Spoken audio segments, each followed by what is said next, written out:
يعني ايه زمن المضارع التام؟ وليه هو حرفيا هو اصعب الازمنه في اللغه الانجليزيه؟ مش اصعب الازمنه في التكوين، هو تكوين الجمله فيه سهل جدا. اصعب الازمنه في الاستخدام. ليه؟ لانه هو صعب؟ اكيد لا. زمن المضارع التام هو من اصعب الازمنه في الاستخدام في اللغه الانجليزيه لسبب تاني خالص، مش لانه هو صعب، لان هو بعيد تماما عن منطق تفكير اللغه العربيه. كل لغه لها منطق في التفكير اكيد.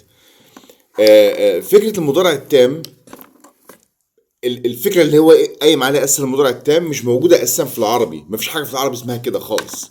فعشان كده بيبقى في صعوبه شويه في استخدامه. وفي ناس بتتكلم انجليش كويس جدا جدا، لكن ما يعرفوش يستخدموا امتى المضارع التام بالذات، هو الزمن ده بالتحديد. ليه؟ فكره المضارع التام عشان نفهمها ببساطه لازم نفهمها بشكل سليم الاول. اول حاجه المضارع التام، يعني هو طبيعي زي ما متفقين مع بعض ان اللي بيتعلم لغه جديده دايما بيحاول دايما يفكر في اللغه الجديده اللي هو بيتعلمها دي باللغه اللي هو بيفكر بيها اصلا، او اللي بيتكلمها اللي هي اللغه الاصليه اللي هو بيتكلمها.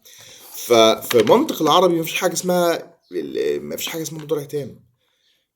يعني فكره المضارع التام، انا مش بتكلم عن الفعل نفسه، انا بتكلم عن اثر الفعل. ايه الكلام الغريب ده؟ مش بتكلم عن الفعل، بتكلم عن الاثر. طبعا مش في العربي حاجه اسمها كده. فعشان كده دايما بتيجي صعوبه الاستخدام هنا اهوت. ازاي؟ يعني مثلا لما اقول مثلا فيرب مثلا زي rain. rain يعني تمطر. لما اقول it rained طبعا ده مش مضارع تام، طبعا ده ماضي بسيط. لما اقول it rained يعني مطرت، الجو مطر، اقول it rained. اقول مثلا yesterday it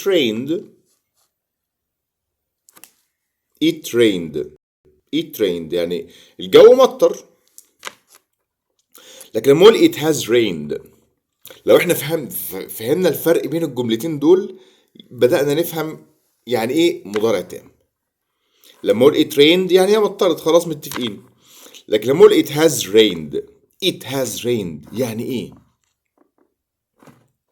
it has rained يعني ايه؟ بالعربي مطرت. ايه ده؟ يعني الجملتين في العربي نفس المعنى؟ ما هي اللخبطه بتيجي من هنا. it rained بالعربي معناها مطرت لو ترجمنا الجمله بالعربي.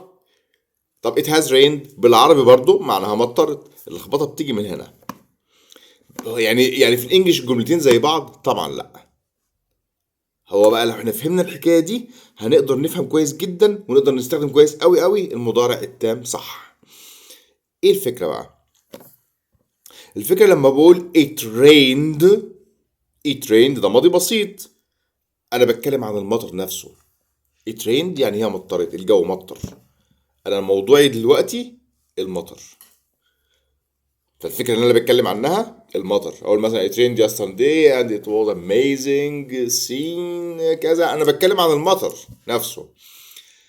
لكن لما أقول it has rained أنا مش بتكلم عن المطر، أنا بتكلم عن الأثر بتاع المطر. إيه الغريب ده؟ يعني إيه؟ يعني لما أقول it rained أنا موضوعي دلوقتي المطر. لكن it has rained أنا مثلا بصيت في الشارع مثلا لقيت مية في الأرض. Oh, it has rained yesterday. أنا موضوعي دلوقتي مش المطر، موضوعي الأثر بتاع المطر. فكرة تانية أوضح شوية توضح لنا الفكرة أكتر. paint. verb to paint يعني يلون أو يدهن حيطان أو جدران أو كده. paint يعني يدهن أو يلون. لما أقول I painted my room.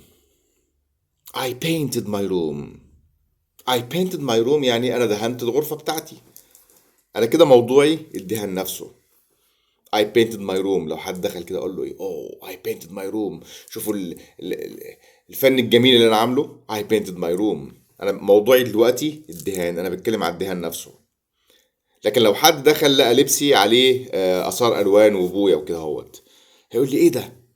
اقول له I have painted my room. المعنيين بالعربي انا دهنت غرفتي. لكن الفكره لما اقول I painted my room انا بتكلم عن الدهان نفسه، ان انا دهنت الغرفه، انا بتكلم عن الاكشن، الفعل نفسه.